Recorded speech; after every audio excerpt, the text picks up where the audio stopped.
जैन समाजाचे प्रतिबिंब महाराष्ट्र जैन वार्ता। जय जिनेंद्र। नवरात्र उत्सव म्हणलं की बिबीवाडीमध्ये आशापुरा माता मंदिराचं नाव सर्व पुणेकरांना सर्वश्रुत आहे।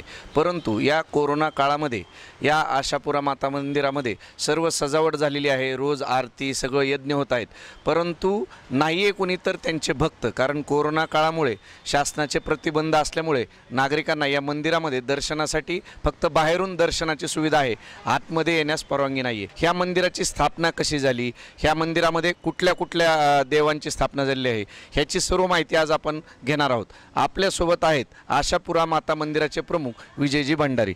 सर, महाराष्ट्र जैन वार्तामध्ये आपलं स्वागत आहे। नमस्कार, जय माता दी। प्रत्येकाला आज आपल्या कुटुंबाचं रक्षण करण्यासाठी कुलदेवी आणि कुलदेवता या प्रमुख यांनी आपल्याला प्रत्येकाला प्रत्येक वर्षी दर्शनाला जावं लागतं। आज या दगदगीच्या काळामध्ये अनेक वेळा अशा गोष्टी होतात की आपण इच्छा असून सुद्धा आपण तिथपर्यंत पोहोचू शकत नाही। ही सगळी मंदिरं, हे सगळी स्थानं जी आहेत ही राजस्थानमध्ये आहेत। आता विभक्त कुटुंब पद्धती, लहान लहान कुटुंब, बऱ्याचशा अशा गोष्टी असतात की मनात इच्छा असून सुद्धा आपण जाऊ शकत नाही। त्यावेळेस असा विचार आला की जर आपण अशी मंदिरं जर आपण आपल्या जवळ जर आसपास जर केली तर जास्तीत जास्त लोकांपर्यंत आपण पोहोचू शकतो। ज्यांच्या इच्छा आहेत, ज्यांच्याकडे थोडासा वेळेची कमी आहे, अशी लोक इथं येऊन दर्शन करू शकतात आणि ते स्थानाचं महत्त्व जे आहे, आपल्या कुलदेवीचं जे महत्त्व आहे ते इथे ते संपूर्णपणाने त्यांची जी काही म्हणजे इच्छा असते, भक्ती असते ते इथे येऊन करू शकतात। त्या अनुषंगाने या मंदिराची स्थापनेची इच्छा 2015मध्ये आम्ही घेतली। 2015मध्ये अनेक आमचे जितकेही भंडारी आणि जितके आशापुरा माता मंदिर मानणारी अशी वर्ग होता, असा सगळा वर्ग एकत्र येऊन आम्ही हा विचार मांडला। विचार मांडल्यानंतर सगळ्यात मोठी गोष्ट होती की जागा आणि उभारणीसाठी असणारा अर्थ खर्च। आमच्या माताजी विमलाबाई भंडारी यांनी इच्छा व्यक्त केली की जर माताजीचं मंदिर करायचं असेल तर आपण आपल्या जागेमध्ये हे जर केलं तर जास्त योग्य होईल आणि त्या अनुषंगाने आम्ही त्याची उभारणी करायला सुरुवात केली। या उभारणीमध्ये खऱ्या अर्थाने जर पाहायला गेलं तर केवळ अर्थ लागत नाही, बऱ्याचशा लोकांची मदत लागत असते, बरेचसे भक्तगण एकत्र यावे लागतात। अशामध्ये अनेक लोक, आमचा ग्रुप होता तो सगळा एकत्र रूपाने उभा राहिला आणि या आशापुरा मंदिराची स्थापनेची सुरुवात झाली। मंदिराची स्थापनेची सुरुवात ज्यावेळेस झाली त्यावेळेस अनेक जादुई प्रकार झाले। म्हणजे इतक्या लवकर मंदिर होणं, त्या मंदिरामध्ये फारसा आम्हाला असा काही मोठा अनुभव नव्हता, पण ज्या ज्या गोष्टी आणि ज्या ज्या काही चमत्कार घडत गेले त्या अनुषंगाने या मंदिराची 1.5 वर्षामध्ये हे पूर्ण मंदिर स्थापन झालं। आशापुरा माताबरोबरच खेतलाजी जे की आमचे दैवत आहेत यांचीसुद्धा स्थापना झाली। विशेष म्हणजे जर सांगायला गेलं तर खेतलाजींची म्हणजे स्थापना त्यांच्या मूळ स्थानानंतर फक्त पुण्यामध्येच आहे, अशी यांची इथं स्थापना झाली। त्याचबरोबर महालक्ष्मी माता पण इथं विराजमान आहेत, अंबा माता विराजमान आहेत, पद्मावती माता विराजमान आहेत आणि त्याचप्रमाणे इथं सच्चाई माता यासुद्धा विराजमान आहेत। अशा या 5 माता इथे आहेत। त्याचप्रमाणे खेतलाजी आमचे दैवत इथं आहेत आणि विशेष करून आमचे पुण्याचे आणि सगळ्यांचे असे गणेश, श्री गणेश यांचीसुद्धा इथं स्थापना आहे। असे हे 7 दैवत या मंदिरामध्ये आहेत। सर, हे आपण मंदिर अतिशय कोरीव काम या ठिकाणी केलं आहे, म्हणजे कोणाकडून आपण किंवा इथं जे काम करणार होते हे लोक कुठून आणले होते, एवढं बारीक कोरीव काम कशा पद्धतीने झालं हे सगळं? जसं मी तुम्हाला सांगितलं की बऱ्याचशा जादुई गोष्टी होत गेल्या आणि या कोरीव कामामध्ये अनेक राजस्थानचे जे कारागीर आहेत ते इथं आले आहेत आणि सोनपुरा याला लागतात, जसे इंजिनिअरिंग लागतात तसा एक सोनपुरा या मंदिरासाठी लागत असतो। त्या सोनपुरा देवेंद्रबाई सोनपुरा म्हणून आमचे अहमदाबादचे आहेत, त्यांनीसुद्धा मोठा त्यांचा वाटा आहे, सिंहाचा वाटा आहे या मंदिर उभारणीमध्ये आणि त्यांनी उभारणी ही फार कमी वेळामध्ये आणि फार चांगल्या प्रकारे फार आणि जे आमचे इथले कारागीर होते, विशेष करून हे सगळे कारागीर जे आहेत ते राजस्थानचे आणि मुस्लिम कारागीर असतात। या मुस्लिम कारागिरांच्या हातामध्ये फार मोठी दैवत शक्ती आहे। एवढी चांगली कोरीव काम ते लोक इतक्या लवकरात करतात आणि त्या छान प्रमाणे हे मंदिराची स्थापना तशी झाली। दरवर्षी सर आपण पाहतो जसं एखाद्या घरात लग्न असावं त्या पद्धतीने लग्नाच्या आधी जसं आपण 4-5 महिने तयारी करतो तर त्या पद्धतीने मागील 2-3 वर्षापासून आपण नवरात्र उत्सवाची तयारी करत असतात। परंतु कोरोना काळामुळे यावर्षी हा सर्व उत्सव आपल्याला सर्वांसाठी उपलब्ध करून देता येत नाही, याबद्दल काय सांगाल? नवरात्री म्हटली की शक्ती स्थापना आणि शक्ती स्थापना आणि या नवरात्रीमध्ये सगळ्यांना इच्छा असते की कारण की नवरात्रीचा काळ सुरू झाल्यानंतर खरा दिवाळीचा काळ सुरू होतो आणि या नवरात्रीमध्ये भरपूर अशा इच्छा असतात, भरपूर आपण वेगवेगळे कार्यक्रम करत असतो। दरवर्षी आम्ही अनेक कार्यक्रम करत असतो, त्यामध्ये नवदुर्गा पुरस्कार असो त्याचप्रमाणे आमचे वेगवेगळे विविध सांस्कृतिक कार्यक्रम इथं होत असतात. यावेळेस आपल्या करोनामुळे आपल्या मंदिरांना बंदी आहे, त्यामुळे हे सगळे कार्यक्रम आम्हाला यावेळेस करता येत नाही आहेत. पण त्यातल्या त्यात आम्ही लोकांना ऑनलाईव्ह दर्शनचा हा विषय सुरू केलेला आहे. त्याचप्रकारे यावेळेस करोनामध्ये अनेक असे कुटुंब आहेत की ज्या कुटुंबांना आज औषधासाठी पैसे नाही आहेत, आज त्यांना करोना टेस्टिंगसाठी पैसे नाही आहेत. तर त्यासाठी आम्ही करोनाचे असे 5000 किट, मेडिकल किट याचं वाटप आम्ही आशापुरा माता मंदिरातर्फे आमच्या पुणे म्युन्सिपल कॉर्पोरेशनला दिलेलं आहे. अशा प्रकारे यावेळेस हे कार्यक्रम केलेले आहेत. आणि घर बसल्या तुम्हाला सगळ्या सुविधा उपलब्ध व्हाव्या त्या हिशोबाने अभिषेक आणि नवचंडी हे सुद्धा आमचे लाईव्ह आम्ही करत आहोत. माताचं लाईव्ह दर्शन आम्ही 24 तास ठेवलेलं आहे.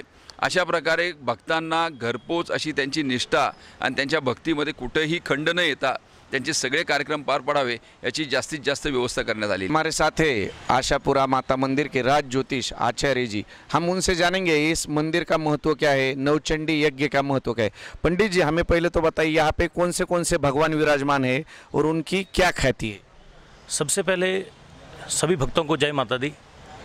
यहाँ ये आशापुरा माता जी का जो मंदिर है, जो वर्ष 2017 में प्रतिष्ठित हुआ, यहाँ भगवती आशापुरा जगदम्बा का मूल प्रधान देवी के रूप में आशापुरा माता जी है. साथ में भगवती महालक्ष्मी और जगदम्बा है, और भगवान गणपति और क्षेत्रपाल के रूप में सोनाना क्षेत्रपाल रूप में यहाँ विराजमान है. जैसा नाम से ही विदित है, आशापुरा, यहाँ जो भक्त इस दरबार में आता है, भगवती उन सबकी आशा को पूर्ण करती है और सबकी आशा पूर्ण होती है. जैसा 2017 से देख रहे हैं, यहाँ पर लाखों लोग दर्शन के लिए आते हैं. अभी कोरोना काल है, नवरात्रि में यहाँ लोग नहीं आ सकते, लेकिन इतने लोग बाहर आकर के दर्शन करके बाहर से ही जा रहे हैं. यानी यहाँ माँ का जो चमत्कार है वह अद्भुत है. यहाँ इस दरबार में जो भक्त आता है अवश्य ही माँ जगदम्बा उसकी पूर्ण इच्छा करती है, इसीलिए इसका नाम आशापूर्णा है. यहाँ पे जो नवचंडी यज्ञ होता है उसके बारे में लोग कहते हैं कि तुळजापुर के बाद यहीं पे होता है, उसकी क्या ख्याति है. अभी जो समय चल रहा है वो विश्व में महामारी है. दुर्गा के 2 स्वरूप है, एक सौम्य स्वरूप और एक रुद्र स्वरूप. तो जब माता जी ही, जगदम्बा ही रुद्र स्वरूप धारण करती है, इस प्रकृति में अनेक प्रकार के विकार आते हैं, तो उन विकारों का शमन करने के लिए माँ स्वयं उग्र रूप धारण करती है, जिसे दुर्गा सप्तशती में मार्कंडेय पुराण में स्पष्ट महामारी रूप कहा गया है. तो ये जो विश्व में महामारी है, यह भी जगदम्बा का ही एक स्वरूप है, प्रकृति को व्यवस्थित करने के लिए, सुनियोजित करने के लिए. और देवी जगदम्बा का सौम्य स्वरूप है, वह भक्तों का कल्याणमय स्वरूप है. तो इस यहाँ जो यज्ञ हो रहा है, नवचंडी यज्ञ, यहाँ यज्ञ में सबसे बड़ी बात जो है, यहाँ जो प्रधान संकल्प है, वह संकल्प यह है कि विश्व का कल्याण हो. लोका समस्ता सुखिनो भवन्तु. यहाँ के जो प्रधान ट्रस्टी और जो विजय जी भंडारी है, उनसे जब भी इस यज्ञ के बारे में, तो विश्व के कल्याण की कामना से ये यज्ञ हो रहा है. तो यानी सबसे पहली महत्वता तो इस यज्ञ की बढ़ जाती है कि यहाँ व्यक्तिगत कामना नहीं है, संपूर्ण विश्व का. इस समय में विश्व त्राही त्राही कर रहा है और इस विश्व की मंगल की कामना से, विश्व कल्याण की कामना से यहाँ यज्ञ होता है. यज्ञ है वह अखिल ब्रह्मांड मूलम, संपूर्ण ब्रह्मांड का जो मूल है वह यज्ञ है.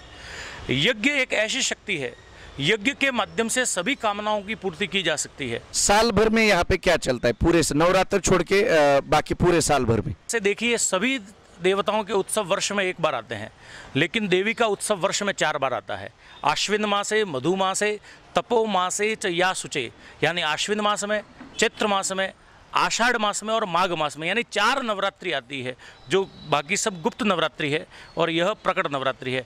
तो चारों ही नवरात्रि में यहाँ भगवती जगदम्बा की आराधना होती है. बड़े स्तर पर संपूर्ण भक्त यहाँ, शरत काल की पूजा है, इसका महत्व अपने आप में अलग है, तो इसलिए सभी लोग यहाँ उपस्थित होते हैं. लेकिन वर्ष भर यहाँ के ट्रस्टीगण और जो यहाँ के भक्त जुड़े, वो चारों नवरात्रि में माँ की आराधना करते हैं. हजारों लाखों भाविक यहाँ पे आते हैं, लेकिन इस साल कोई भी आ नहीं पा रहा है, तो आप कैसे देख रहे हैं ये नवरात्र?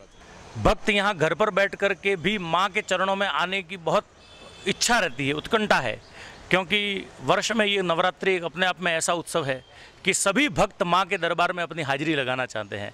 लेकिन समय की मांग, समय की मर्यादा और विश्व में जिस प्रकार से इस महामारी ने त्राही त्राही किया है, उसकी सावधानी को रखते हुए यहाँ जैसे ऑनलाइन दर्शन की व्यवस्था की है। तो जो भक्त यहाँ नहीं पहुँच रहे हैं वो ऑनलाइन यहाँ से जो पूजा चलती है वो उसका लाइव टेलीकास्ट किया जा रहा है, जैसी भी यहाँ के ट्रस्टियों ने व्यवस्था की है उसके माध्यम से। तो भक्त घर पे बैठे भी माँ से जुड़ रहे हैं। ये एक समाधान देने की कोशिश की है, क्योंकि भक्त और भगवान के बीच में कोई भेद नहीं है। तो जब भक्त उस माँ को पुकारता है तो ऐसी एक माँ ने प्रेरणा दी कि ऑनलाइन घर पर बैठकर भी वो आशापुरा माता जी के यहाँ की पूजा और यज्ञ और जो दिन भर माता जी के दर्शन का लाभ वो ले सकता है। लेकिन जिस स्थिति को देखते हैं उस स्थिति के अनुसार हमारा ये मानना है शास्त्र सम्मत कि संपूर्ण भारत में सारी व्यवस्थाएं शुरू की जा चुकी है, केवल मंदिर ही बंद है। हम यहाँ इस माँ के प्रांगण से ये कहते हैं कि जब मंदिर शुरू होंगे तब यह महामारी समाप्त हो जाएगी। इसलिए हम आपके माध्यम से सरकार से कहना चाहते हैं कि आपने सारी व्यवस्थाएं शुरू की, आप मंदिर शुरू कीजिए, ये भारत भूमि से महामारी का समूल नष्ट हो जाएगा। धन्यवाद आचार्य जी। आचार्य जी ने बहुत अच्छा मार्गदर्शन हमारे से, ये माता का महत्व क्या है, नवरात्रि का महत्व क्या है, यहाँ पे आशापुरा माता में किस प्रकार पूरे साल भर में जो चारों वेदों के ज्ञाता है उनके द्वारा सब प्रोग्राम किए जाते हैं। और उन्होंने महाराष्ट्र जैन वार्ता के माध्यम से ये भी गवर्नमेंट से मांग की है कि आपने सब खोला है लेकिन मंदिर बंद है, आप जल्दी से जल्दी मंदिर शुरू कीजिए, ये महामारी खत्म होगी। महाराष्ट्र जैन वार्ता के लिए अभिजीत डूंगरवाल, पुणे।